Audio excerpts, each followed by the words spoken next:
Welcome to the Sports Rewind Digital Podcast. Tonight I am joined with Davo and BJ. We have a special guest waiting there in the green room.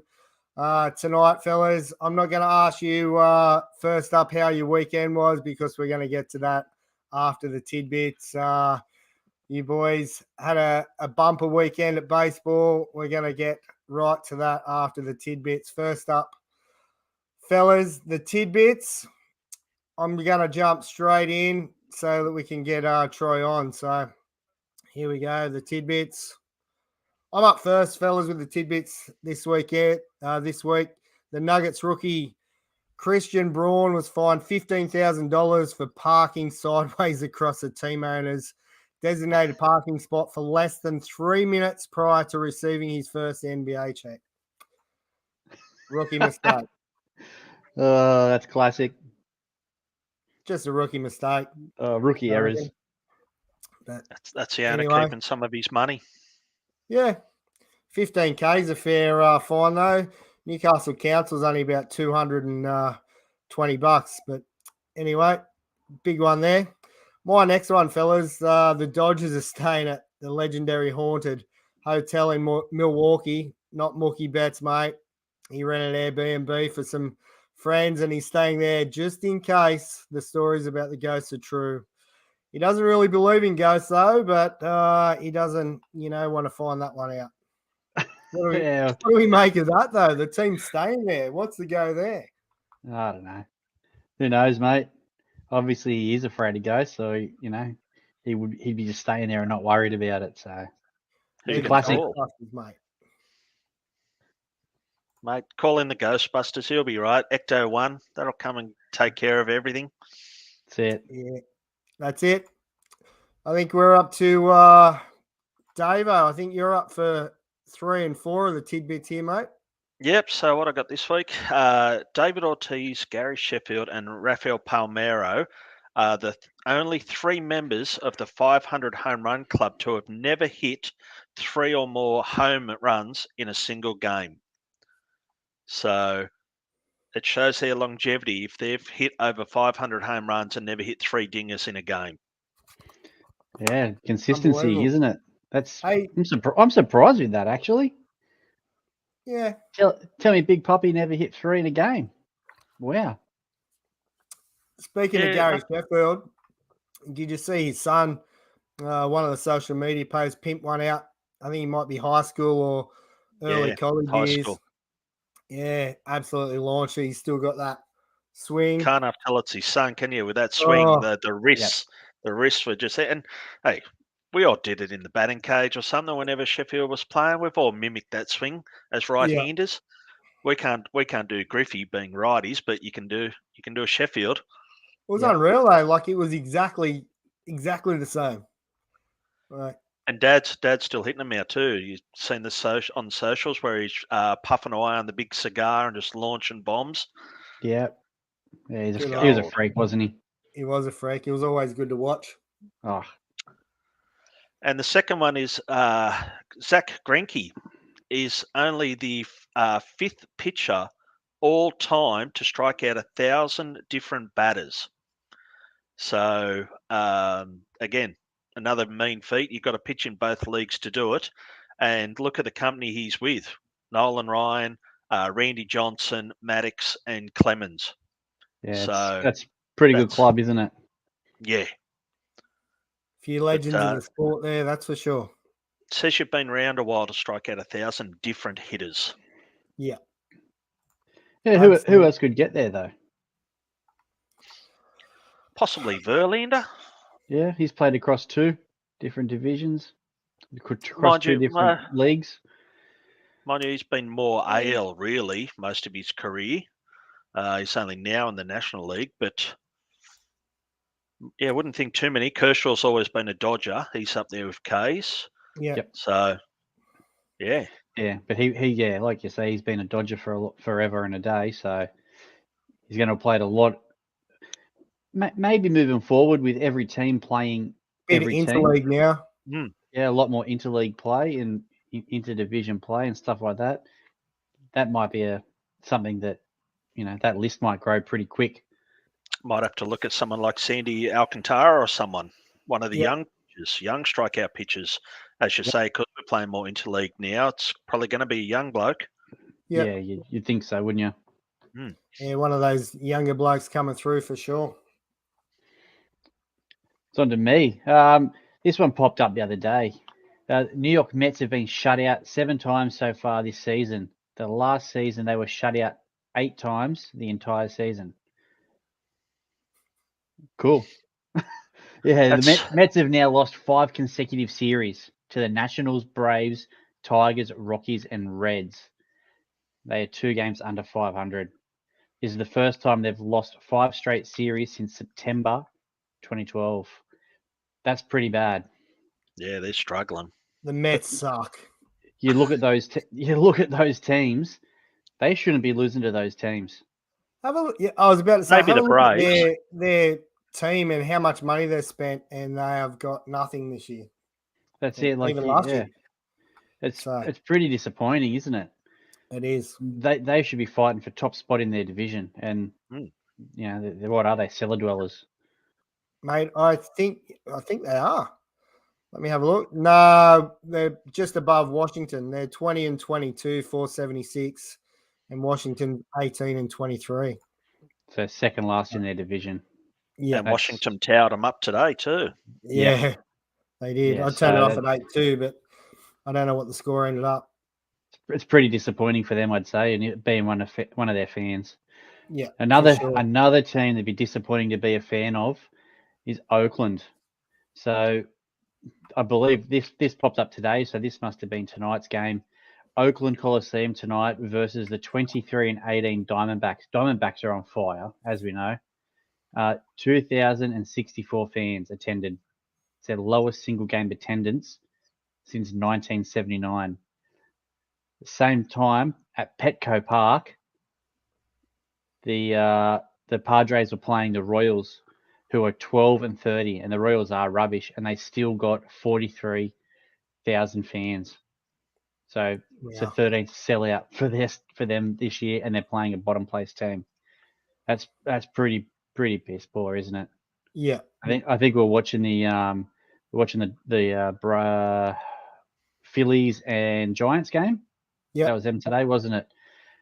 And they actually showed a long shot where the Coliseum was actually being played at the same time across the bay. And yeah, that's 2,000 people. Fans are over it. They're done with unreal, isn't ownership. it? They know they're moving. They're putting a rubbish team out in the field. Just can't screams get a Major stadium. League, doesn't it? Screams does. Major League, the movie. We're Trying just to going to tank. relocate the team to Miami. We'll just instead of tank, and Las then we can Vegas. relocate. Yep, that's it. Yeah, And they're actually dead. Some of those guys are playing bloody good baseball though. Yeah, Like they're not getting flogged every week. no, they aren't. See what All right, happens. fellas, that rounds out our tidbits for the week. Another week of tidbits. Thank you for those that have joined us live tonight. We do appreciate it. Make sure you click the subscribe button if you're just listening to the show. Also, give us a bit of a rating. We're going to move on to our guest in a second. I'm going to add the guest in, but while I'm adding the guest in, just want to tell you a little bit about our guest now. He's back there right now. I know Davo leaves the Foster's ice out there, and Randall's, leaves the dirty water out the back for our guest. But tonight, he's brought his own hydration along. He's a bit of an athlete. He bought his noon recovery drink. He's also got his Pro Bar he's chilling on out the back there. It's gluten-free. It's kosher friendly. So, mate, I'm going to add him in. Here he is. Troy Lowrey, Ironman athlete. How are you, mate? Good, boys. Thanks for having me. Good to have you on, mate. You're fresh off Ironman Australia. How did you recover? Oh, yeah, not too bad, mate. It was another tough day in the office, but you reap what you sow, mate. Most athletes are training around about 15 to 20 hours a week, and when you work 60 to 70 hours a week, you can only sort of push in about 10 or 12. So got it done, mate, for number 17, and back into it this week. Mate, on our little sheet here, it says Ironman legend. Now, everyone just thinks I just throw the legend word out there, mate. An Ironman legend in Australian Ironman actually means something different. It means you have finished 10 times Ironman Australia. Now, you've got your little number plate there now with your name on it with the 10 finishes. First of all, that's correct. Congratulations on that. Some of these guys and girls listening wouldn't even know what an Ironman triathlon is. Tell us a little bit about Ironman. Yeah, mate. Well, it just in a nutshell, it originated back in Hawaii. I don't even know when, to be honest, mate, but it was pretty much, I think it was a Navy SEAL, an Army guy, and an Air Force guy. I think they were all sort of trying to,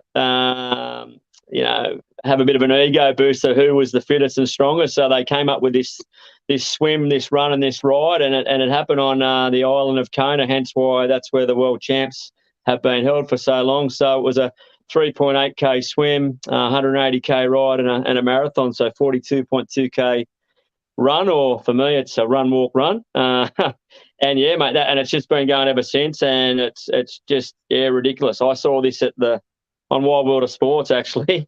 I think about in '98, Australian fella John McLean, world triathlete, was there, and I just thought, holy moly, like, look at this bloke go. And then, your Dave Scotts, your Paul Newby Frasers, etc. These mad finishes where they were, literally their body was destroyed, and they're crawling up the finish chute. And I just went, at that stage, I was, playing rugby league and doing a little bit of triathlon here and there. And, I just thought, when I retire, I'm going to do one of those things, and I'm going to go to Kona. So, it gives me goosebumps talking about it, mate. It's been a long journey to get there, I tell you. So, it's amazing. Now, you've had a few setbacks along the way too, mate. No different injuries and things like that. I know there's one particular injury, mate, that pretty much doctors said you wouldn't, do sport again. You want to talk about that one? Yeah, we'll just quit. Oh, look, I broke my back in a work accident back in 2001, so I pretty much retired from footy. Did my first Ironman in 2001 when it was at Foster, and my goal was just to do one a year, So in 2025, that'd be my 25th. But yeah, I had a bit of a work accident at the end of 201 and broke my back. It, like, nothing severe, but just enough never to be able to run or walk again. So pretty much I did nothing for about 8 years, mate, except try every sort of surgery going, and all these different stuff. And I did meet a neurosurgeon, Dr. Andrew Cam, who I send an email every year with my finishing photo to now, who said, mate, look, you'll be able to walk and run, but I don't think you'll ever do an Ironman again. So that was the red flag for me to do it. So my second Ironman was 2010. So it took me 9 years to get to do my second Ironman, and then it's taken 23 years, actually 22 years to get my 10 done. So I have done 17 now, so I've had to cram a few in as well to get the numbers up. But these old rugby league knees, mate, aren't getting any stronger, and the bone's getting more bone on bone every race. So I don't know how long I've got to go, but I'm still going to keep cracking it, and I want to get to 25, mate. So I've got, this year was my 11th at Port Macquarie. So I want to at least get to 20 and then 25. So short goal. So I'll aim for 15, and then we'll see where we go from there, eh? Mate, that'll make you about 85 by the time you get to that. Mate, I think I'll be 70. I think I'll be 70 at 30, I worked out. So hopefully, there'll only be two of us in there, and I'll get another Kona spot. Mate, talking about Kona, you just said usually it's on at Kona. This year there's been a little reshuffle. So the World Championships, I know, is in France this year. Yeah, so it is still in Kona, mate. But what's happened is, just due to all the COVID and backlog of athletes, so I was meant to race in Kona in 220, I think it was. Yeah, so then COVID sort of put that off. So they let us defer it, of course, till this year. So I was meant to race Kona this year. But what they've done is now, mate, they've split it up. So the women will race in Kona this year, and the men will actually race in Nice, France, which I think the first sort of 90 to 100 Ks is straight up. So I'm not really looking forward to that. But look, I was lucky. They gave me a slot in for free in France as well this year. So I thought, I'm a hacker. I'll never get to probably go to a world champ again. So I'm hopefully going to do 2 back-to-back. So men are in France this year, but then we'll be in Kona next year. And that's the pinnacle of Ironman, is to do it in Kona. So there's no way I was going to give up a spot to race, where Ironman was born and where the true world championships were. So I'm quite privileged to say that I've got a free spot for France, and I also get to race again next year in Kona. So 2 in a row, which you've normally got to be top of your field to get there. So I'm very privileged that Ironman's given me that opportunity. And Absolutely, how's the mate. course compare between the 2 countries? Because I know in Hawaii, the winds can, if that wind picks up, it really adds a whole lot to it, a whole new dimension, that headwind. So, mate, look, how do they Hawaiian compare? It's hot. It's a rolling course. The wind is a killer. But in saying that, it's not one of the, when you look at the top sort of 10 toughest courses in the world, I think it's ranked about 5 or 6 anyway. So France is definitely ranked a lot higher because you get straight out of the water and you're climbing straight up. So what goes up must come down. But so after about 120 Ks, it's sort of hopefully a little bit of plain sailing. I've done it on the full gas program, like a computer program, but until you actually get there, mate, you just don't know. And Kona's been pretty good the last, few years before COVID. That was pretty wind-free, so to speak. So I think it was only about sort of 18 to 20 k an hour winds instead of 30, 40. So, it can get pretty tough out there in that energy lab. Plus, mate, running through the lava fields, it's a hot old run course, that's for sure. Yeah, there's definitely some heat coming off the concrete. I know a few of the athletes say, when you're on the bike, try and ride on the white lines if you can, because it's, a couple of degrees cooler, so, and less chance of your tyres popping out. So, look, yeah, I'll get France over and done with first, and which is giving me anxiety just thinking about those hills. So we'll see how we go, I guess. I've seen. Sorry, you go, Beach. I was going to say, how do you prepare your body for something like that? Like, for me, I'm just, the old get on here and I'm good. That's preparing my body. But, mate, you're going to absolutely destroy, like you said before, you destroy your body and it's absolute torture. How do you prepare for that sort of thing? It's funny, even in the race, people go, well done, legend, because you got it written on your bib, and I pretty much reply was, mate, it should say lunatic, because, look, it's a crazy sport. You either do one, and that's it, you're done. And look, Joel, what have you done, Joel? 6 or 7, something like that? 7. And, I think it's, 60% body or 60% mind, 40% body. Like you go to some real dark places out on that course. You've just got to rely on positivity. You've just got to rely on getting there, mate, and just thinking, you know what, there's someone worse off than me. When your legs are in pain and screaming, you got to just tell yourself, hey, I'm not in a wheelchair, those type of things. But look, to prepare for it, look, I've done 17, and I don't think I've prepared properly yet. Like, I just don't. It's just, even as a pro, like the pros, there's just so many variables, like wind, rain, heat, nutrition, swallow too much water, you can be sick on the bike after the swim. So there's just so many little things that can make that 8 to 17.5 hour day just be anywhere. Like, some days it's just the lottery, mate. And for me, I'm not a runner, so I'm okay until I get off the bike, and then it's, mate, flip the coin whether she's a 4-hour marathon or a 6. Seriously, it's torture. And for those that don't know the distance of Ironman, do you want to let us know the distances, please? Yeah, mate? so the swim's 3.8 k. So to me, that's the easy one, because once you're in the water, you just go, you swim, you get through it.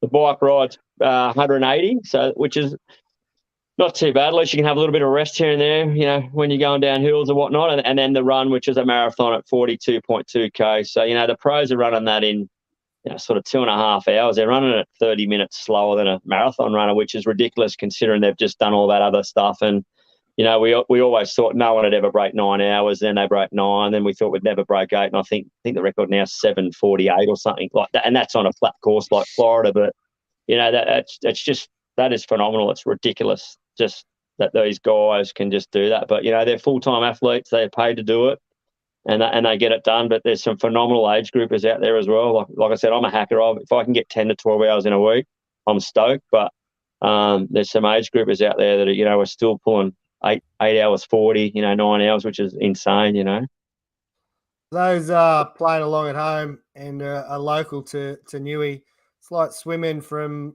Coal Point to Belmont and then jumping on your bike and riding to Penrith, and then you do a run from, say, Newcastle Beach to Dora Creek. So yeah, or Newey to Nelson's Bay, pretty much. So it's it's pretty a crazy insane. way to spend a dollar, isn't it? Yeah, and you pay top dollar to get that little Yep. medal, and as you do, mate, a little another year on the rock up there at Port Macquarie. Yeah, true, mate. I know you're saying you're not getting a heap of training, you're getting what you can. I know your recovery is going to be on point, mate. You own a recovery centre, the Strength Mobility Recovery Centre there, down there at Warners Bay or Cardiff there. Tell us a little bit about that. Tell us a little bit about your business, what's there. Yeah, mate. Well, I'm pretty lucky there. I've got a strength and conditioning gym upstairs where primarily I'll run a young guns program up there for 12 to 17-year-old. I'll say athletes, but I've got kids there that don't play sport at all. I've got kids there. I've got a bit of a special ed background as well. So I've got kids there that, might have some behaviour or, mental health issues and they don't really fit in with, group sports. So I've got kids that, fit in with those real small groups of 10 and 15 kids that do that, as well as my elite athletes and average everyday ones. I've also got the recovery centre down underneath. So, mate, we've got a heap of good stuff there, which is helping my whole body. So we've got whole body cryotherapy, which is really great for, chronic pain, fatigue. It lowers cortisol levels for people with like anxiety, depression. We've got our recovery chairs with our Aerolax Pro compression garments there. So they're really good for promoting circulation, stopping that delayed onset of muscle soreness. And, and great for, people with like lymphedema, diabetes, things like that, circulation-wise. Got the infrared sauna as well, mate, which that's great for heart conditions through to losing weight, to just de-stressing the body, boosts immunity, detoxing. Then we've got the local cryo, which it's every day. It's amazing me actually how great the local is. So it's like the whole body, but it's just more for individual body parts. So, sprained ankles, tears, ruptures, post-surgery treatment. And like I said, it's every week it shocks me just how quick some of my athletes are getting back with, with the physio saying 6 to 8 weeks, and we're sort of getting them back with the physio in, a week or two even earlier, which is awesome. And then the money ball is my anti-gravity treadmill, mate, which is, it's sort of saving my butt here and there when I'm, doing a 9 or 10, 12-hour day. And I just, by the time I get home, I know I'm not going to run, so I can jump on that, decrease the gravity and throw the telly on and run for a couple of hours. So, that's a lifesaver, that one. Watch a few movies and yeah, exactly. Hey, yep. The cryo, so it's freezing cold. What temperatures do you get down to in that, mate? Mate, look, they can go to minus 180, but scientifically, Joel, it's anywhere between about minus 110 and 140 is optimal for like people with chronic pain or high cortisol levels. So that's like people with depression, anxiety. We're getting some really good success at the moment using it in contrast with the infrared. So we're actually doing a sort of bit of a study at the moment for long COVID people. So we do a 3-day intensive program. So we've got people coming now from Davo. St. Vincent's Hospital has a COVID program down there, a long one, and they're actually sending people up here to the centre at Attune Health there where we're at. And I think, we're just getting a lot of sort of anecdotal evidence together now and some qualitative stuff that I think we'll go through an ethics process, and then we'll start a real sort of proper research project, and hopefully then the government may fund that for people with long COVID and things like that. And getting some really good success with it too for early onset of Alzheimer's, dementia and things like that as well that a lot of people don't think about. They open these recovery centres. A lot of them are sort of franchisers, but they don't actually know the science behind what they've got. And, I'm very lucky. I've got physios, doctors, we've got specialists that refer to us. We've got podiatrist, GP, you name it. We've got them all in that sort of centre or close by, and we're all sort of working together as a holistic team to make just life better for people. So, yeah, whole body cryo, mate, is phenomenal what it's doing at the moment. Yeah, I'm really happy with it, and seeing people's results is awesome. Yeah. So the whole body cryo for blokes like BJ and Davo that play baseball on the weekends, and well, I mean Davo played most of the game on the weekend, but for the blokes that play, a full game of baseball on the weekend, and what would it do to like us older blokes that are sore for 3 days afterwards? How? Yeah, so there's a big debate at the moment between ice baths. So you've probably seen a lot of that in the news about just sort of, in short, there's a little bit of research now showing that it doesn't actually increase muscle volume or size, that protein synthesis sort of breaks down, so long-term use of ice baths can create injury. I'm still in debates with other strength coaches and that over that, and I think we need more research before we can definitively say anything. But people that are using the cryo, the advantage with it is if you use it, you can go and do sport straight away or within the first hour, 2 hours, where with an ice bath, you're sort of 6 to 12 hours, you got to wait till the body thaws out.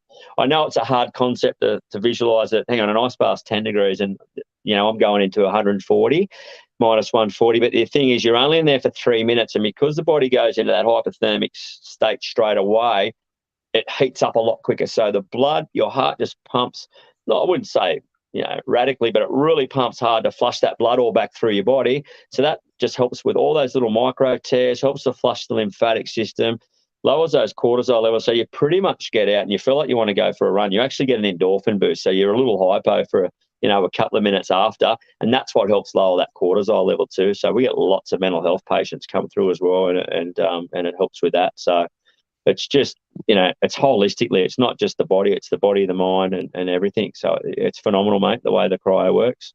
Love it, mate. And you've also got the infrared sauna there.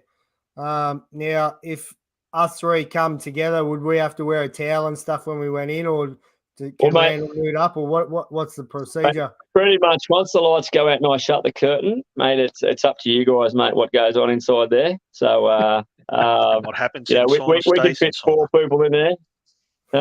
And yeah, look, it's the sauna's quite funny. You hear some interesting stuff. I think people think once they're inside that it's a cone of silence. But yeah, there's always lots of giggles when the girls come in and the boys and whatnot. So yeah, it's the old infrared sauna is a great way to sweat it out, detox the body, boost the immune system, and you just feel nice and relaxed when you come out, mate. Yeah, it's awesome. But it does have really good scientific benefits. So just quickly, as soon as your body sort of goes up by a degree, your body pretty much thinks that it's got a virus. So that's where all those T cells start to activate to go out and, and chase the virus. Because there's no virus, that's what helps to sort of boost that immunity system. So, mate, I'll not as a selling point, but if I build a house tomorrow and I had the choice out of a pool and infrared sauna, I know what I'd be putting in it to be the infrared sauna, mate. Cheap to run, heat up really quickly, and just got so many good benefits. Yeah. Yeah. No, I love the sauna. Don't get in enough. The great for your joints. And you mentioned localized cryo. So what you can do, just different body parts, can you, instead of like the whole body? Like what's? Yeah, that's correct. So it's just like a handheld one. So if you've sprained an ankle or got bursitis in the elbow or shoulder, we can just do those areas only. So we're getting really good success with that, especially things like ankle sprains and strains, bursitis in the shoulder, tennis elbow, golfer's elbow, those type of things are really good, and especially post surgery. So if we can sort of get someone in there in that acute phase, that first 72 hours, and get about 3 sessions on that body part, we're finding that they're much, much, much further ahead. Unfortunately, I've got another business that's been sending all their clients to me using local cryo. And it's been that successful. They're now just purchased their own whole body and local in there, which is the suburb over from me. Look, it's not really going to hurt me too much, but that's sort of a good sign to know that if someone's selling their clients to me and then they're getting that good of results and they want to buy the same system and sort of replicate what I do, well then fair enough, as long as I'm spreading the health and wealth with everyone, I suppose. Yeah, sounds like it's getting the results. So the word's spreading. Yeah, definitely is. Mate, another great tool you have at your recovery centre, the Air Relax boots. Now, I was fortunate enough to get one of the first sets that you bought out. I think it was about 6 years ago now, mate. Mine are still going strong. the old Air Relax, the originals. Tell us a bit about them, because I know that some of those baseballers might want to, fit their arms into a pair of the arm sleeves. Yeah, mate. We've gone up for the Air Relax original. So I actually had double knee surgery years ago, and I needed something to help with the inflammation and whatever to get ready. So, and I'd worked with a whole heap of different NRL teams and whatnot. So I knew what was out there.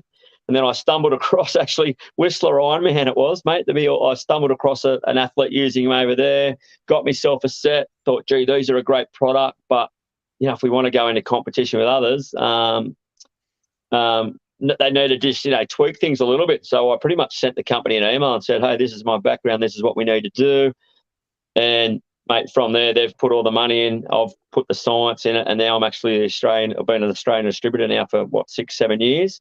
And we've got the pros that are out now. But whether you use the pro, the plus, or the original, mate, they are just really good for draining the inflammation out of the body. So, if you came in with bursitis in the shoulder, I would suggest we'd do a local cryo for it, so we could get in there and get it nice and nice and numb, and then get that blood to flow to there, and then we'd put you in that, say, arm cuff, and then that would then help to push that inflammation out. So just phenomenal for getting rid of inflammation in the body. Really good for pushing that blood back to the heart just that little bit quicker, so it picks up that oxygen quicker and it comes back for those little micro tears. And we use it not just for athletes, Joel. We use it for people with fibromyalgia, arthritis, restless leg syndrome, people with lymphedema. So, a lot of ladies have had breast cancer and their lymph nodes don't work good, so they get a lot of fluid in their arms and legs. So we can use it for that too. It's not just a tool for athletes, but athletes do benefit from it. 100%, mate. Yeah, they're great. Flush them out.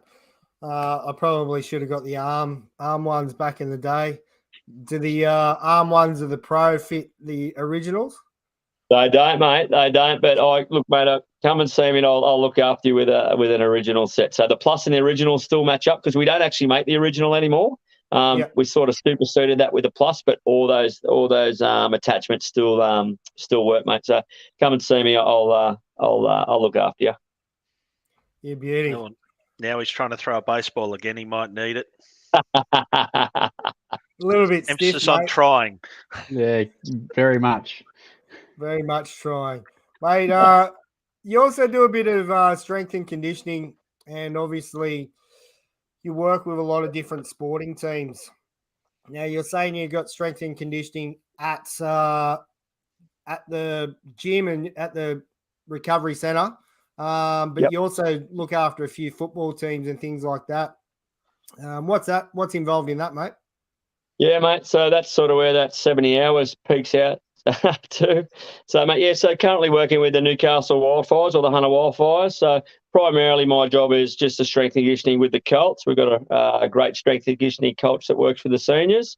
My job is primarily just, doing their gym and their on-field cons, but then also work as the club's sports trainer as well. So then on game day, I work with if the girls are at the same ground as us, I work with all those teams, mate. So Saturdays can be a 6 o'clock bus down to Sydney and about an 8:30, 9 o'clock arrival back home. So you can see why Sunday long runs probably aren't quite as good as they used to be. But mate, I enjoy it. I like seeing the young kids come up through the grades. Some I've had back in under 18s and 16s back in the day. So it's the Hunter Wildfires have worked really hard to get good people in there, good staff, good players, and our culture. We're travelling along okay. We could be doing a bit better. The women's are doing fine. Reserve grade sort of middle of the table, and honestly, while we're here, big shout out to their first grade team and Bubba Colvin there and Stevie Norman, who's their strength coach, and all the other coaches, mate. They're 6 points clear at the top of the table after round 6. So, nice. This was the trip away weekend for Shoot Shield Rugby, and now, instead of the Hunters now, mate, we're the Hunted. So it's really good to see, mate. Yeah, the team's going good, and it's good for Newcastle. Good stuff, awesome, mate. Hey, how can someone get hold of you to come in and see you, mate? Yeah, mate, we can either get on our website, so Strength, Mobility and Recovery, www.strengthmobilityrecovery.com.au. I think it's at the bottom of the screen now. The bottom there now, Mate, yeah, you can get on there. You can find us on any of the socials, Flickrs and Inbox. more than happy, mate. You can come in for a consult. I'm not like most places where we charge $120 just to have a chat. Come in and as you know, I can talk with a mouthful of marbles underwater. But I'll chat to anyone that comes in, mate, and do whatever I can to help them out. It's my goal to have people that, and most people that come to me outside of athletes, mate, are people that are sort of at their last resort. They've tried every medication, they've tried every other sort of treatment, and they come to us as an adjunct type of treatment. So they still might be on medication, but we might be able to just help them a little bit by doing a cryo session or a local or a compression or infrared or whatnot, mate. So there's some feel-good stories that come out of it, and it's not just 20, 30-year-old athletes, mate. I'm dealing with 80-year-olds, 70-year-olds, and 12-year-old kids. So it's good fun trying to help people get a better quality of life, to be honest. Absolutely, mate. Love your work. Good luck in France, mate. When is France? Mate, the 10th of September. So that's my end-of-year footy trip, mate. I'll go to France and have a couple of frog legs and climb a bloody mountain, I guess. You beauty. Best of luck, mate. Thanks for coming on. So easy, boys. Take care. Cheers. Take it easy, Thanks, bro. mate. See ya. Thanks, Troy, for joining us. Always good to hear different sports and different stories. Known Troy for a few years in the sport. Used to do a few rides together. There is a couple of photos of a few donuts and bottles of Coke floating around, I'm sure. But you're just mad. It's like, as he said, what possesses people to do a 3.8K swim, 180K bike ride, and then 42K run? Like, yeah. Special unit. Yeah. Unbelievable. Anyway, mate. No, sounds like he's doing a great job there. So, yeah, bloody oath. He sure is, and looking after the local community as well with the recovery centre and looking after plenty of different people. So, great to have him on. Righto, fellas. I'm going to jump in and ask you how your weekend was. I didn't get there earlier. I didn't want to. Righto, fellas. I'm going to jump in. Who's on there? Who's live there? Was that you, Randall? Young bloke, mate. Bit of background noise there. Mate, you should give him have a plug. viewer. He's our only listener every week. Yeah. He is, isn't he? I don't know what's going on there. Yeah. He hasn't commented though, so geez. Good on you, James. Is Noah there too? Hopefully he's in bed, mate. It's 20 to 10 at night. They'd want to be in bed. All right, fellas. What we've been waiting to talk about, our group baseball chat's been going on about Davo's weekend. But first, BJ, how was your weekend, mate? Mate, well, it started off all right, mate. A couple of games of baseball. It ended fairly abruptly and in some interesting circumstances. But tough week. It was a tough week this week. We had 97,000 people going down with injury. Old Wildy near chopping his toes off with a bloody gas bottle, getting ready for a team barbecue for after the game. How about J.A.? Oh, and poor old J.A. He's had to have some surgery there. He's got a couple of tubes hanging out his throat. He looks like old Ned out of South Park. But anyway, rest up, J.A. Hope you recover well, mate. If you're watching, mate, pass on our best wishes. Stop being a pussy and hurry up and get back on the field. I ain't joking, mate. But rest up, mate. Recover well. Yeah, and then we've got the Ginger Ninja. Looks like he's got a broken fret as well. He's going down with a bit of a knee injury. He's going to be the new no knees. He is. Like they're dropping like flies, mate. Yeah. But other than that, we still went back to Wildy's and had a barbecue anyway. And like John Daly says, you can't pull fat, so you don't do injuries when you're fat. Perfect. I don't think I had that to put on here, but yeah, it's not on. And then Sunday, the kids got on. Yeah, Noah got a game in for Little League, and they had a good day there. And mate, I didn't even hang around to see first or second grade. I actually went to the footy this week. Yeah, nice. When I watched the Knights get up over the Titans, so that was good. Mother's Day, I went to the footy by myself. So yeah, whatever. That's the present. It's giving her time away from you. So that's pretty much what it was. I did the same. same thing. Like on the Sunday, I got my dad a steam train pass. The only day it could be used was Mother's Day. So it was pretty much a Mother's Day gift was Mum had time by herself at home. And I went from Maitland up to Dungog and back on the old steam train. So How was it, Davo? Wow. That was awesome. Typical young kid, you're sticking your head out the window, sort of watching the steam train go by. So the old man loved it. Lovely wife Lauren packed us a lovely picnic there. So it was sort of like there was some scones and jam and muffins, a little bottle of red for the old man, a rum for us. So very hard to handle. Beautiful. Hey, I've seen the picnic train is leaving. I think it's next weekend or the weekend after. It's same sort of thing. It's going from Broadmeadow to Wobber and back or something like that. Same sort of setup. So yeah, this was the picnic train. Yeah, it went from Maitland up to Dungog. You had an hour to wander around Dungog, which is more than enough for up there, and then the trip back to Maitland. But just great scenery, so diverse. Kangaroos running everywhere, wild horses, all the cattle and all that. And it was great for the old man. It just reminisced. It took him back to a time when he caught steam trains. And remembers the steam trains going past. So he really loved the day, and that's what it was all about. Oh, that's awesome, mate. Yeah, it's good. All right. Well, let's get this. Oh, sorry, that's Angel Hernandez. Sorry, I thought it was a different slide, a different umpire. But anyway, let's read through this one. Angel Hernandez worked a game on April 3rd. This game was his only one he's worked in 2023. Sorry, fellas, I thought it was a different umpire there.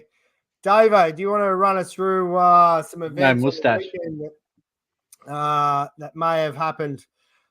I know we've talked about this in our group chats, and for those that didn't know, Davo got ejected from his third grade game on the weekend. You're going to hear his side of the story. This is before judiciary, so it might be a tame version. We might hear a different story next week. Well, not different, but a little bit louder, Colourful. I guess. And we're going to give our take on it as well, mate, because obviously Randall was the coach, which was at right field, which is not ideal. And I was a first base coach, but not on the list as a coach. So I wasn't allowed anywhere near the said umpire. But can you just run us through what happened in your mind? Oh, it's one of those things. It's sort of like we got to the last dig there. Runner at first. This is what started it all. The runner at first. I thought it'd come set, delivered a pitch. He calls balk. So I'm like, okay, I can live with the balk. It happens in baseball. I thought I stopped, but I'm not going to argue it because you're not going to win that battle. So he's given the runner second base, and then he's gone, that's one ball on the batter. And I'm like, hey, what rules that? He said it's one ball on the batter. So I've questioned that. I said, no, it's a dead ball. You either get the balk or you take the pitch. You can't have both. And it's like, no, it's a ball. It's a ball.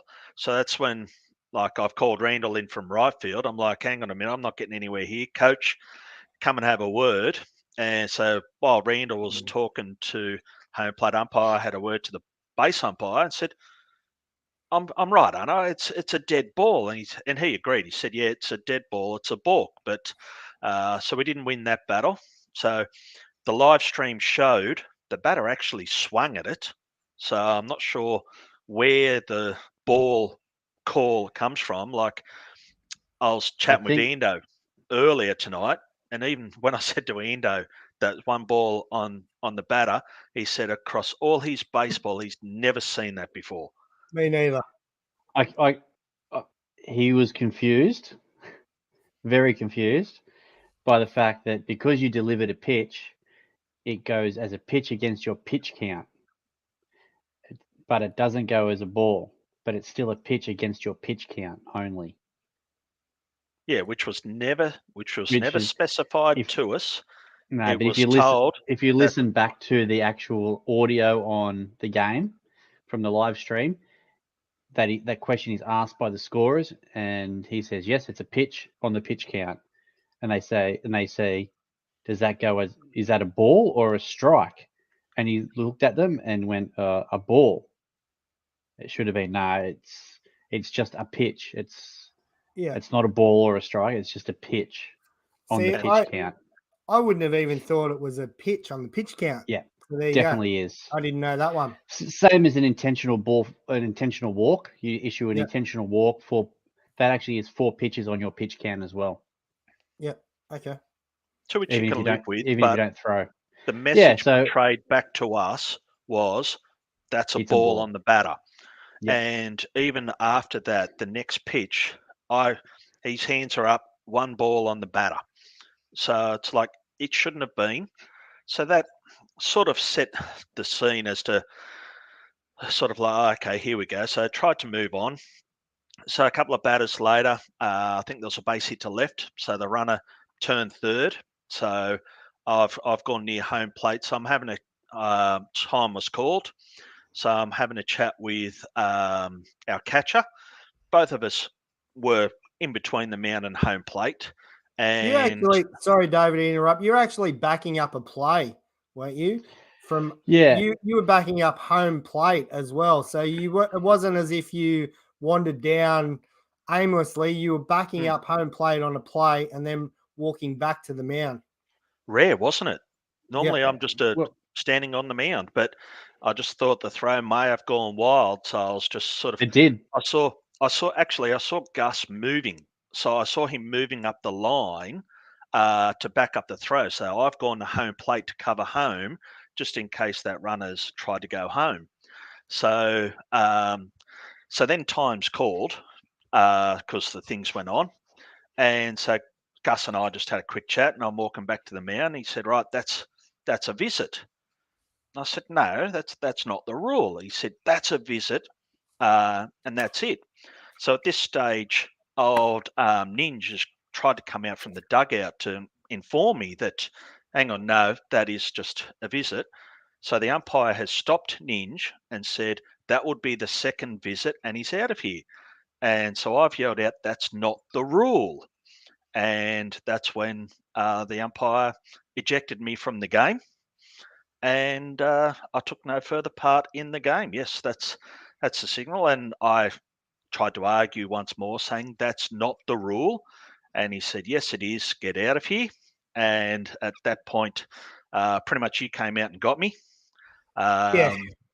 And I've walked over to the dugout, and you could clearly hear me say, I shouldn't have said, but I said it's horseshit. I think I was just frustrated at the interpretation of the rules. I never argued balls and strikes or judgment calls. I was questioning rules. And it's interesting that the rule I was ejected on wasn't followed correctly. Yep, that's the one. So it's interesting that the rule they've used against me for dissent, they didn't follow properly, because Ninja was coming out to visit, which he's entitled to do as part of the initial time called. A pitch hadn't been thrown in between. We were still in time. And the rule states that a coach may come out and join the mound visit and not have an independent visit called. So I read the rule as, of course, we're 3rd or 4th graders, we're minor leaguers. So I saw the rules on the Newcastle website as being like the major league rules. So a minor league, you can have as many visits as you want, even if it is a player one. They're telling me, no, it's the bylaws of this. So Ninja, I think, was coming out to inform me of that, but I didn't get the chance to stick around and find out because I was ejected. It's probably the most calm or placid I've been of my ejections. I'm going to interrupt you there. It was the softest ejection I've ever seen in baseball. Ever. So it is, I think, what it's just frustrating that if I was arguing judgment calls and showing people up, I would take it. It's like, yep, I deserve that. I'm out. But when I was questioning rules, that's the bit that frustrates me, and it all stemmed from that balk call. And you can show in the video. It looked like I'd come to a set. He called balk, and I'm like, well, what for? I wasn't given a reason for the balk. It's not Yeah. like I'd come set, move my hands, or a quick pitch. I still don't know to this day what the balk was called for, but to then put one ball on the batter, that started it all, and the rest is history. Mate, I just want to say I think you handled yourself very well after I come and got you.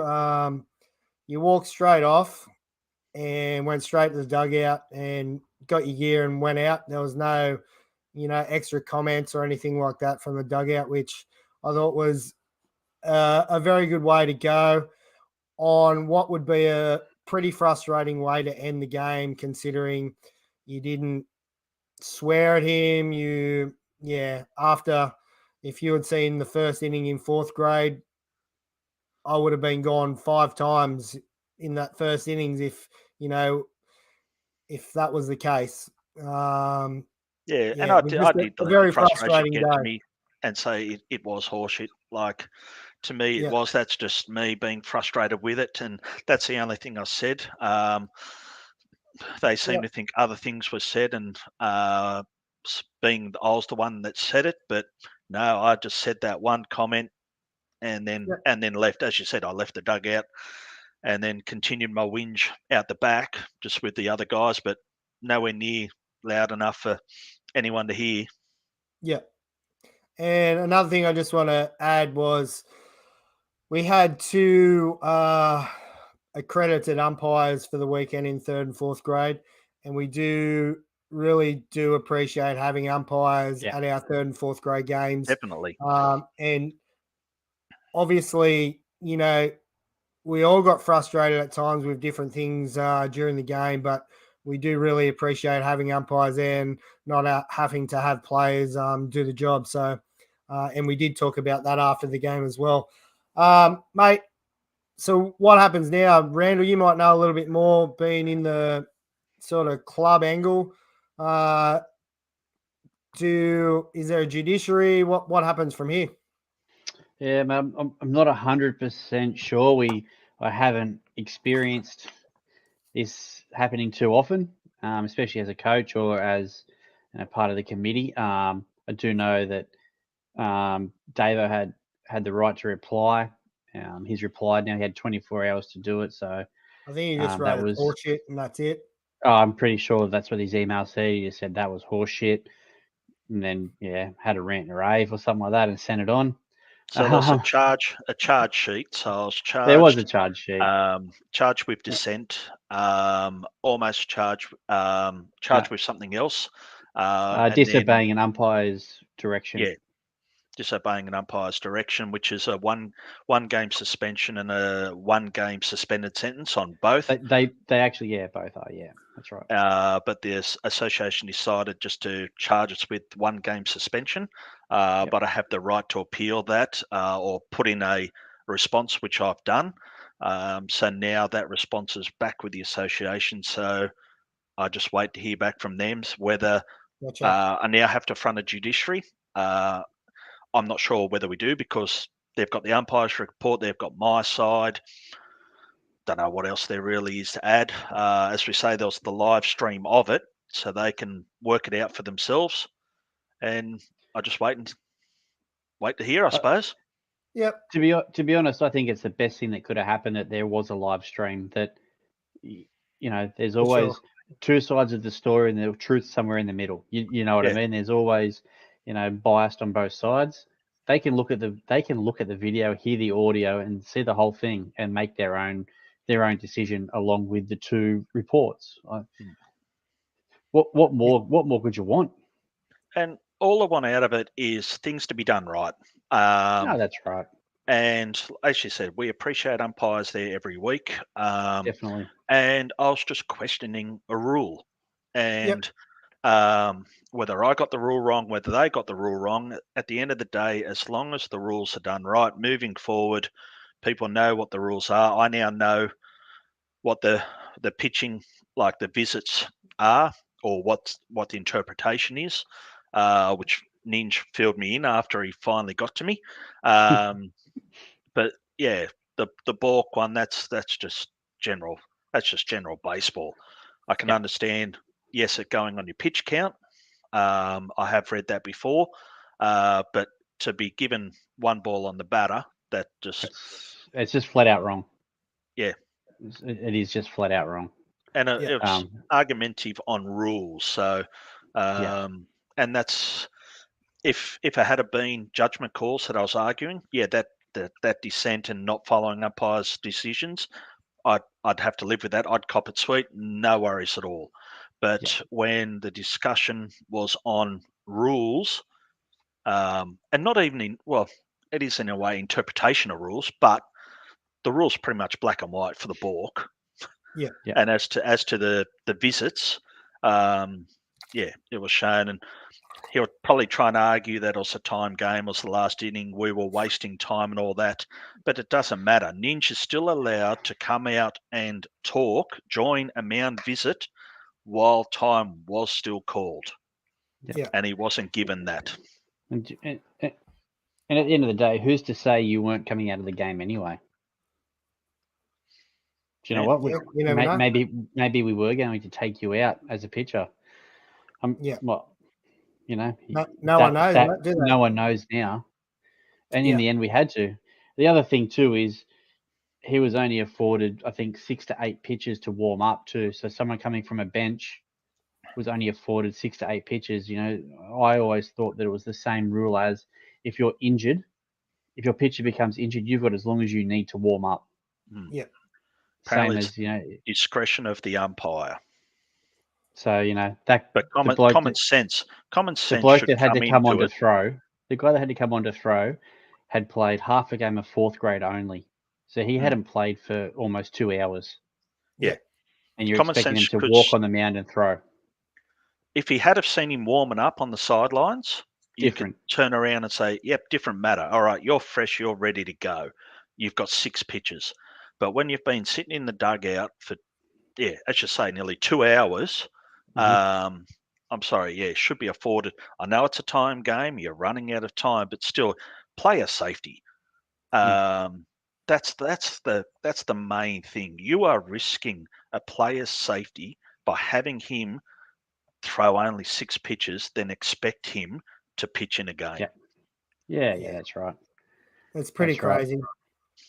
That's right. And then, it just the whole game was tense. It just had that real tense feeling from early on in the game that something was going to blow up. And I honestly didn't think it was going to be, to the detriment of us. I thought it might have been the other way.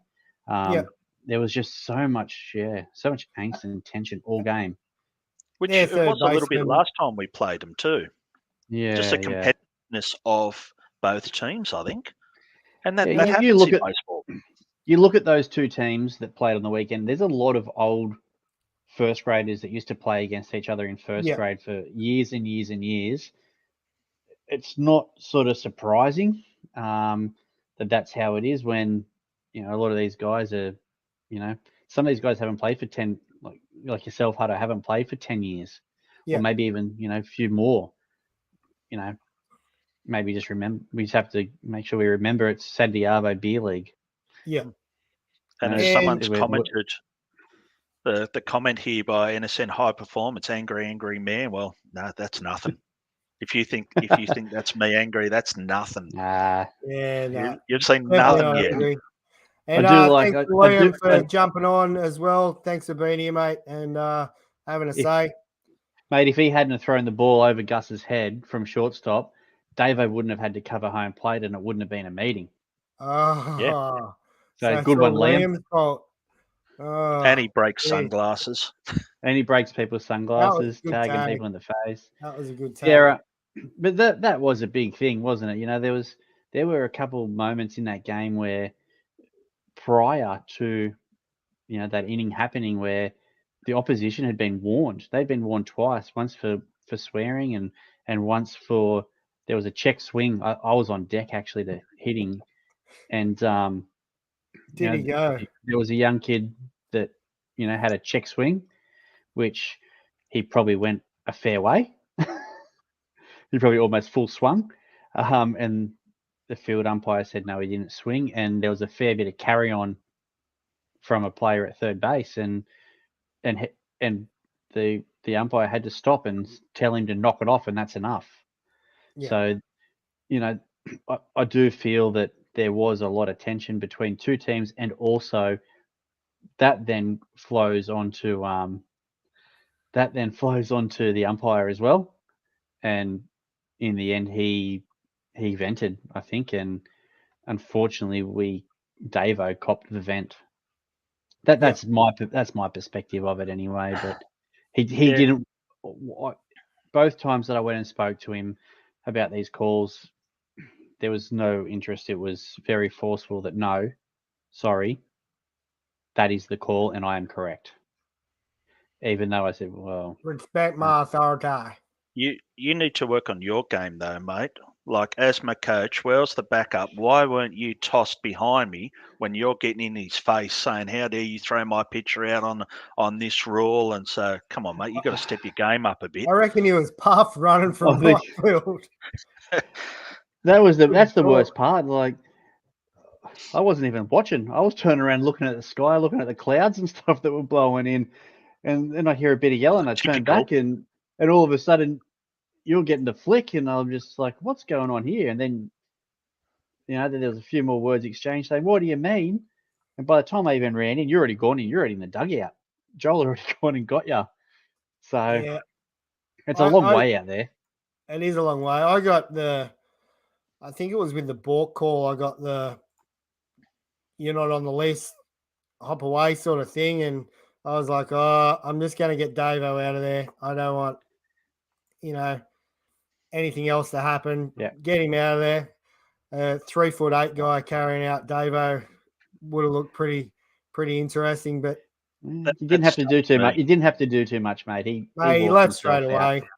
So, but that ball call stump that stumps me. It's like all my years of playing and coaching baseball, I've never ever seen that. Me either. So, I just have to show him again. The worst thing is that look at Gus. Gus is just like, head down. He's not happy.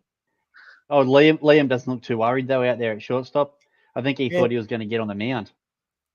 I think so. But we didn't disturb play. Look, the batter's not even in the batter's box. No, not yet. Yeah. So, mate, it's tough to take. Really tough to take, actually. But yeah, I just want to say. Sorry, you go, Randall. I just don't understand. Like, some of the things that I've seen in the past 6 or 7 years that go on. I've watched in first grade a bloke be struck out, give the umpire a mouthful, throw his bat, and he gets stuck in the fence halfway up a fence the week before semi-finals, and he was clear to play the next week. Yeah. And he was ejected, and then gave the umpire a mouthful, and he was good to go the next week. Yeah. So that's there's some real disparity with some of the things that happen. I've put my point of view across. I'm just hoping that the panel members and judiciary can watch it, can see some common sense, and I know the charge sheet says what it does for different things, but you sort of need to take into consideration all the factors there. So hopefully that being ejected from that game will be the suspension, but we just wait and see. Do you know what? At the end of the day, I hope it is, because your ejection cost us the game. At the end of the day, you were pitching pretty well. We were still up by 1 run at that stage. We then had to bring on somebody, like we said, old Ninja, who's he was hobbling around on one leg, which we now know is actually quite a serious injury and could possibly be ruling him out for the rest of the year. He had to come on and throw anyway. And yeah, that how do you throw when you're that cold? I think he walked the next. I think we intentionally walked the next bloke to make it loaded bases, and then he walked the next bloke to walk in the tying run. He then picked off the bloke at first to give us 2 out, and they deemed last batter. So the new rule this year the association brought in is if it's a close game, there's no more an additional 10 minutes to get a result. It's as soon as time comes up, that's it. The next batter will be deemed last batter.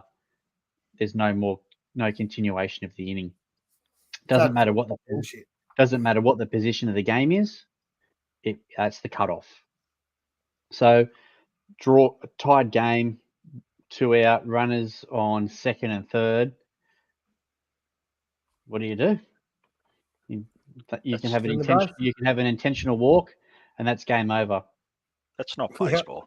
I don't care which end of this. I don't care what team you're on, winning or losing or whatever. That's it's average, isn't it? But that's the rule. It makes your head scratch your head. And that's caught us out for 2 weeks in a row now, where we've been the bottom of the inning, and we've had an opportunity within 2 runs or so to win the game, and it gets taken away because I know this will now be last batter. Well, you look at 4th grade as well, mate. We declared, which in the old rule we went 1 run ahead and declared. In the old rule, we would have had to play out the last innings, finish the bottom of the innings. You got a chance to close out for the win, but no, time of game. So it goes both ways. Right. So. It does, and last year, in previous years, we've had issues with the 10-minute rule too, and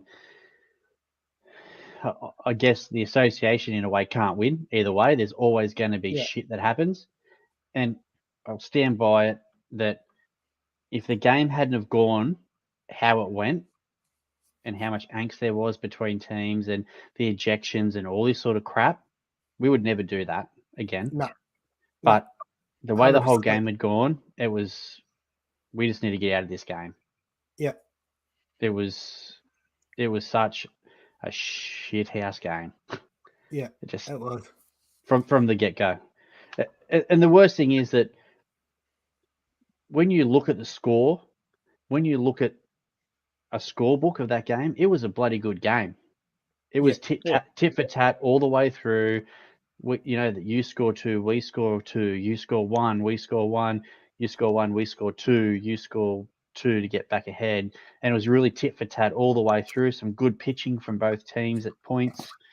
Like it would have been a really, really good game.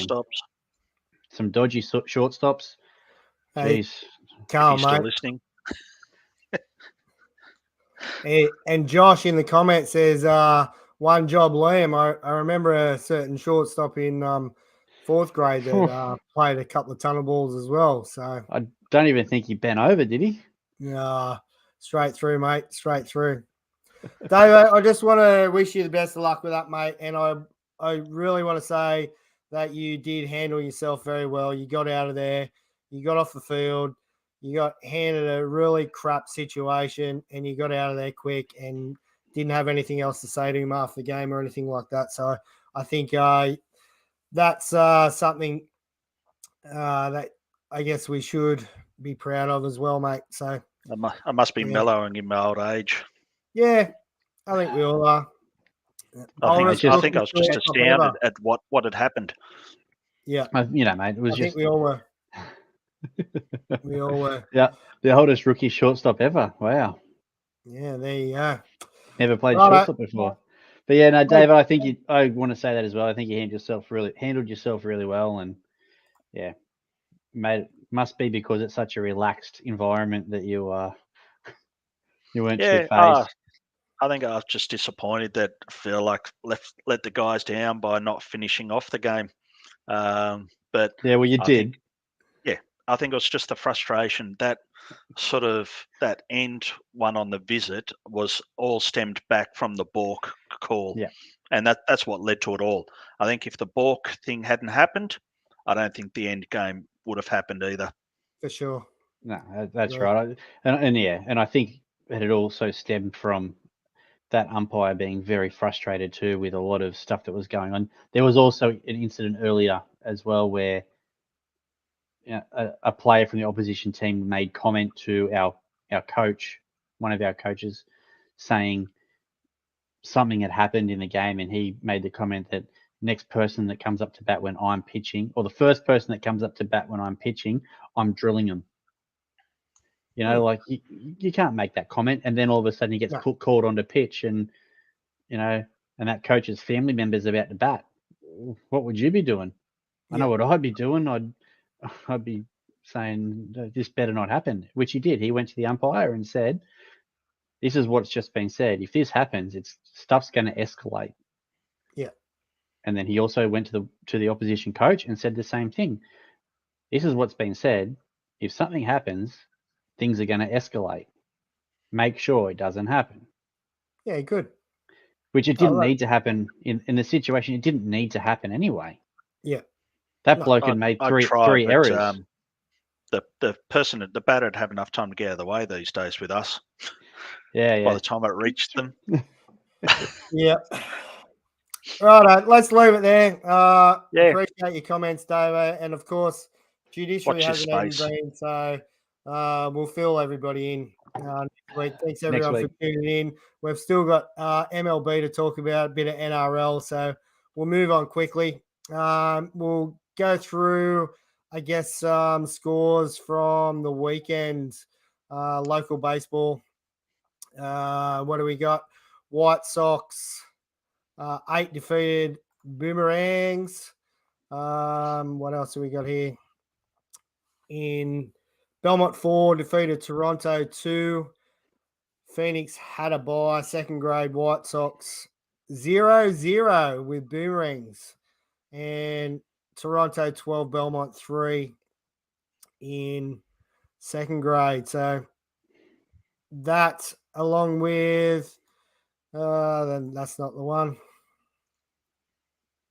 Anytime now. 13th of May, mate. Yeah, I'm looking. Come on. Belmont One job, Hutto. One job. I've got a few jobs at the moment. 12. Boomerangs 12 defeated Belmont 5. Phoenix 8. Maitland 2. White Sox 6. Toronto 6. We just talked about that one. Belmont in fourth grade, Belmont 9 defeated Boomerang 6. Phoenix was defeated by Maitland 5-4. White Sox 3 defeated Toronto 2 in fourth grade. And fifth grade, help me out. My throat's killing me, fellas. Who have you? Randall, can you see that? Yeah, mate. Fifth grade, we had Woodbury and Seaham 10 defeated Belmont 8. Boomerangs 8 defeated Lakes Camels 5. Maitland 6 defeated defeated by Phoenix Charlestown 14. Toronto was defeated by White Sox Red 17-0. Nelson Bay defeated White Sox Blue 16-1. Sixth grade, Seaham, Woodbury 0 tied with Belmont 0. Wow. They probably haven't got a result sheet in. Boomerangs 4 defeated by Lakes Camels 9. Maitland 18 over Phoenix 5. Toronto 5 defeated by White Sox 19. And Nelson Bay 5 was defeated by Belmont Seagulls 11. A few big scores there. Massive scores.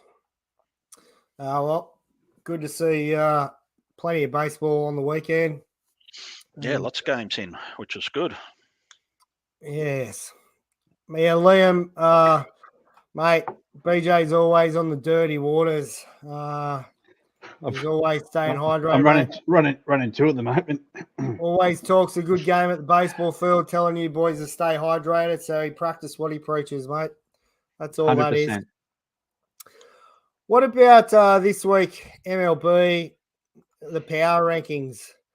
A couple of notables up there, Randall. The Baltimore Orioles up there in fourth. Very well deserved, mate. They've been playing really well. They did get touched up today, though, by the Angels. Okay. But mind you, Shoei was throwing. He threw 7 innings, but gave up 5 runs to the Orioles. So that's pretty big, I think. to score 5 off Shoei at the moment. He's doing well. Just He had that many unfortunately, RBIs himself, didn't he? he did, mate. He was a double shy of a cycle. So that's twice now he's been, that one hit, one something away from the cycle. I think he was a single. Was he a single away from the cycle earlier in the year, and now he's a double away. No, it was a home run. He got Home robbed. run. A home run. And he caught on the track. Mate, Yeah. I don't know if you guys saw it on his triple today, No, I in didn't. Baltimore, and dead set. I don't think he got out of a jog. So the right fielder did make a diving play at the ball and missed it, and it went to the fence, but it wasn't down the line. It was center right. So realistically, Mullins is pretty quick in center field. Was getting across there. Shoei was jogging, but he wasn't even running, and he still ran a triple. If he was having a crack, he probably could have run inside the Parker. Yeah. But yeah. Let's have a look at these power rankings, though. Number 8, New York Yankees. Yeah.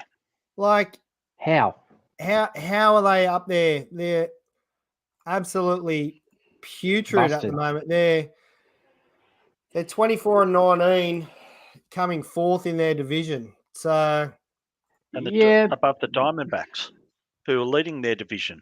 Yeah, I think that's probably the other thing, isn't it? Or close to leading with the Dodgers there. They're probably still in the top 10 in all of baseball, aren't they? Yeah, they're 24-18, 571. They're 3 games behind the Dodgers, but 571's still right pretty up high. there. There's probably only 4, 5. There's maybe 6 teams above them with percentage wise, but pretty it's crazy though. Again, we harp on it. Well, we do harp on it every week, but you've got 4 teams in that top 10 that are all in the AL East. Yeah, massive. Like that's crazy. I can agree with the top 7. 8, 9, 10. Take it or leave it. Yeah, agreed.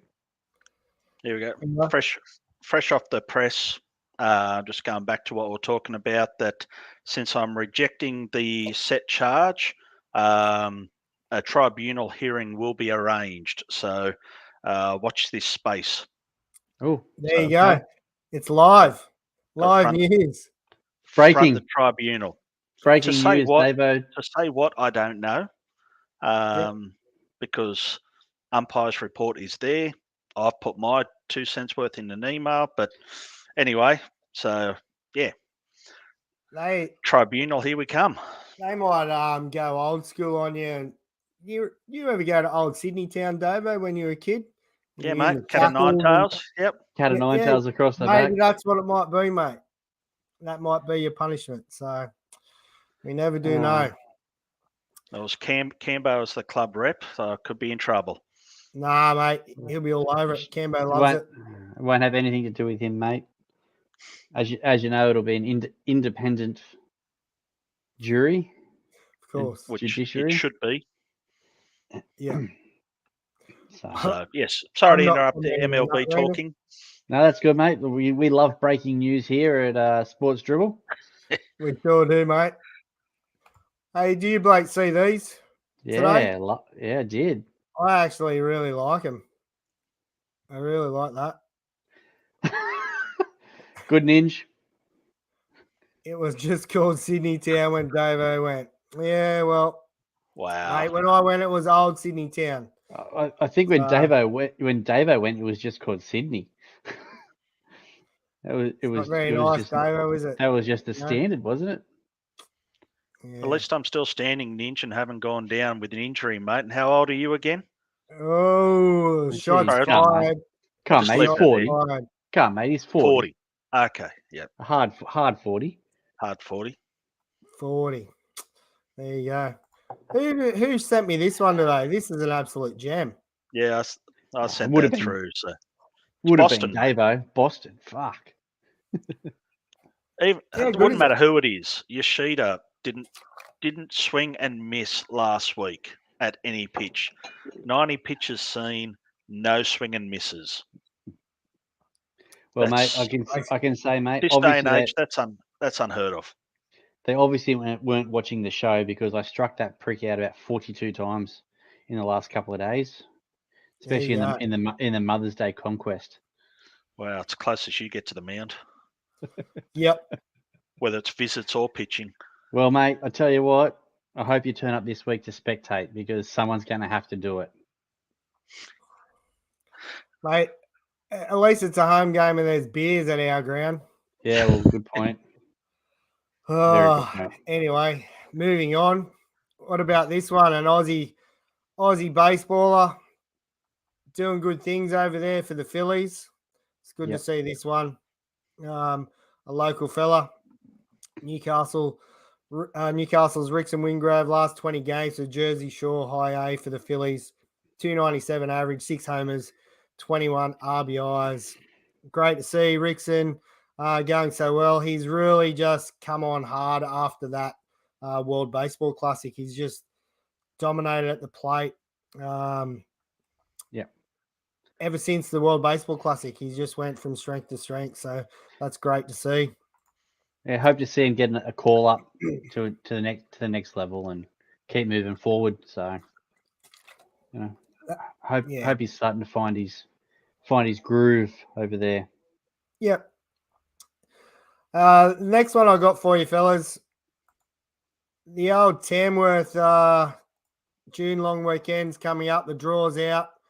There's a few different teams floating around here that obviously we've got the Sydney Dead Stars and Interport and Country New South Wales and, you know, the Tamworth teams.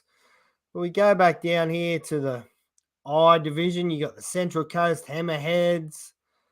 It's great to see all these different clubs that, still get to June long weekend in Gosford Tamworth. Ore Bars.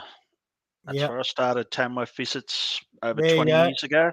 They're in F division now, so Yep. they're up against Balls Deep, Bluegrass Baseball, the Bears, Giants, mate, North Sydney Saints. So there's plenty of different teams in there, and we can guarantee it's going to be a good, probably 2 degrees each morning when you're playing. Yeah, we have got a fair few guys heading up there. I think a lot of our second graders and some of our first graders play for the Dead Stars. So good luck, boys. It's always a good competition. Hope you all get plenty drunk. Yeah, it's played in the right spirit.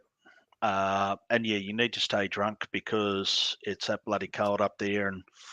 And memories of walking back from the middle of Tamworth to the motel at like 4 o'clock in the morning, being minus whatever. Loved Ice it. on the ground. Fog in the morning. It's hit to right field. It's like it's a home run because we can't see the right fielder. Yeah, that's it. One good memory was Jason Davis. We all remember Davis, JD. Back in the day, we're playing country. So country under 18s, I think it was. First game in the morning. And I think JD had about 2 hours sleep, and he was still throwing pretty well at that stage. And first batter, fastball straight to the left elbow, bang, boom, off to hospital. You're done, son. That's shattered his elbow. Oh. So I think second warm-up pitch, because back then it was the old hockey nets. Remember the old hockey nets? That was your screen. And second pitch, Davis has just sailed that with some velocity. And these kids just did not want to dig in. And after that first batter, yeah. Owned him. Mate, he used to throw high 80s. Yeah. Probably, maybe even early 90s. He used to throw bloody hard. Speaking of that, though, drilling people, mate, Hutto, you had a good throw on Saturday in fourth grade.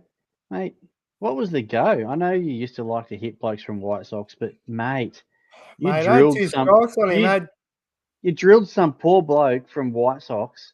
I don't even think he's played baseball before. You've hit him in the arm. By the time he got to first base, he was white as a ghost. I thought he was going to pass out. And he already had 6 cricket balls on his elbow. Listen, mate, Have you ever seen me go over to the bench and apologise to somebody ever?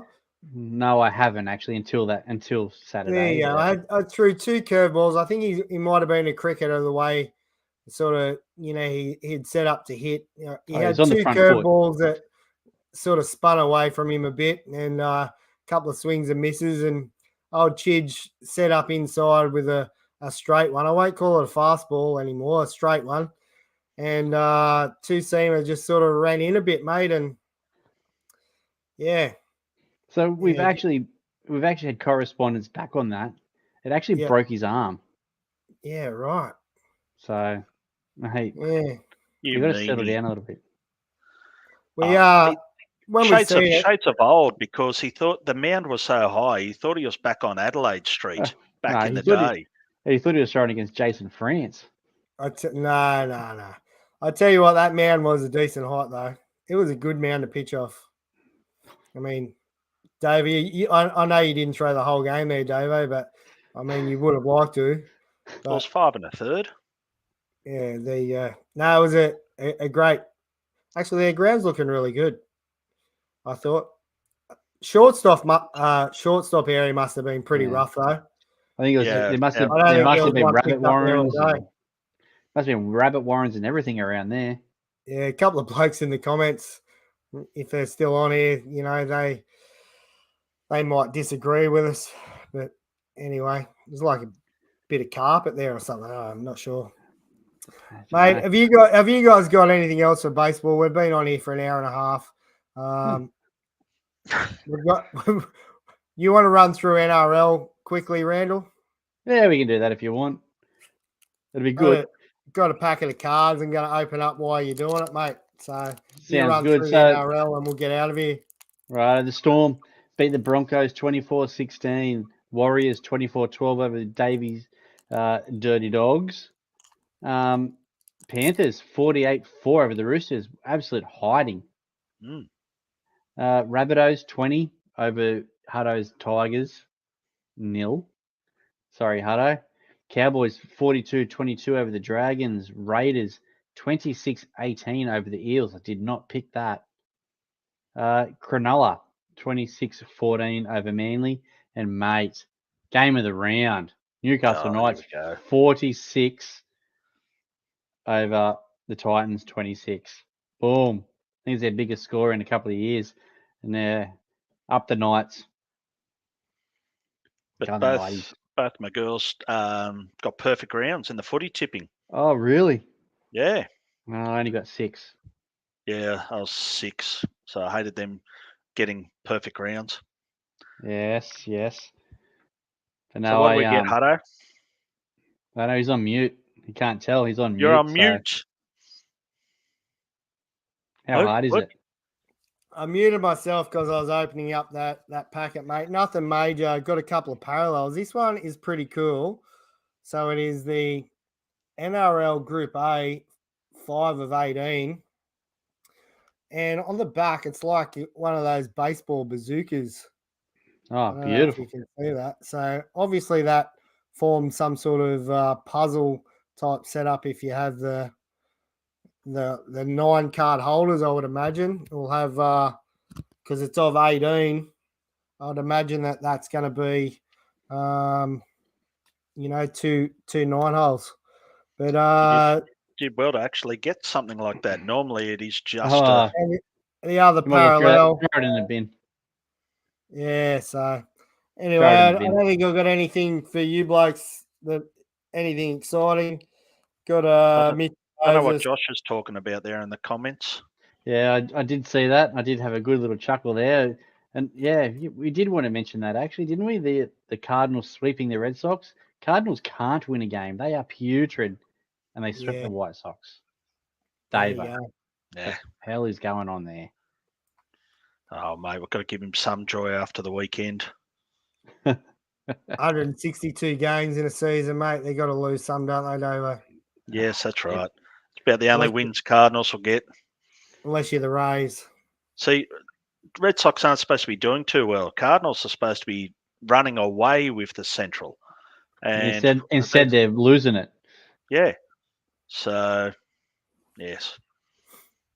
Yeah. Anyway. All right. Let's leave it there tonight, fellas, unless you got anything else pressing to talk about. Davo, good luck at the judiciary, mate. If it's Tribunal, actually. tribunal. Tribunal. If it's Wow. Thursday night, mate, let's go do the beer house 1 cent wings beforehand, have a couple of and you should be primed, I'll be ready primed to go. for it. Yeah. Nah, mate. So, You'll be right. I'll have my legal. Will I have legal representation there? Cambo will come for wings and beers as well beforehand. Yeah. So very professional, mate. I'm sure Ninja will too, as president of the club. Yeah. Thanks everyone for tuning in tonight. And those that are in the comments, do appreciate that. If you haven't subscribed, please subscribe. And if you are listening on the audio, an hour and a half in, and you're still listening, please give us a well rating. done. So, absolutely. You deserve a beer. And James, if you're still listening, mate, you better go to bed before the old boy comes up there, mate. It's 10:30. So He better be in bed. yeah, I think we just had someone drop off a live stream. So anyway, all right, fellas, thanks again, and we'll be back next week for more sport.